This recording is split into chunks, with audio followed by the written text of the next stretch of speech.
Alors, petite actu sur boursorama.com, voiture électrique, le marché de l'occasion a bondi de 55% en 2019. Encore confidentiel, le marché du véhicule électrique d'occasion a progressé de 55% en 2019. Il est largement dominé par la Zoé, devant la Nissan Leaf et la i3. Ces véhicules subissent une décote plus importante que les voitures à moteur thermique. Les ventes de voitures électriques d'occasion ont progressé de 55% en 2019, selon le dernier baromètre Aver France Mobivia, relayé par BFM Auto. Le marché du véhicule d'occasion reste cependant largement dominé par les véhicules à moteur thermique. Seuls 19 652 voitures électriques ont changé de main sur un marché de 5,78 millions de véhicules, soit une part de 0,33%. Effectivement, c'est pas énorme. À l'image des ventes de véhicules neufs, la Zoé est plébiscitée. Elle concentre 60% des ventes avec quasiment 12 000 exemplaires ayant changé de main dans l'année. Très loin derrière, on retrouve la Nissan Leaf avec 1293 voitures vendues, 6,5% du marché, et la i3 de chez BMW, 1183 voitures, soit 6%. Pas mal de BMW i3 quand même. Tesla arrive en 4ème position avec la Model S, 696 véhicules vendus.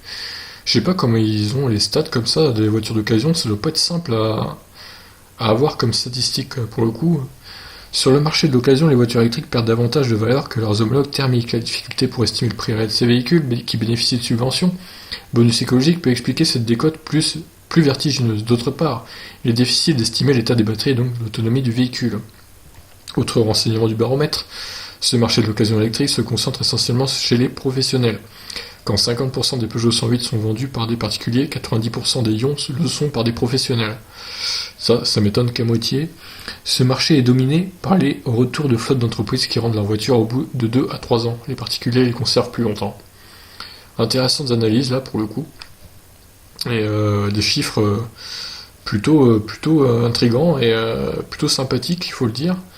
Parce que je vois mal comment ils peuvent quand même mesurer de tels chiffres sur l'occasion. Ça doit être beaucoup plus difficile de mesurer les ventes que pour le neuf. C'est clair et net. Donc plutôt bon enseignement.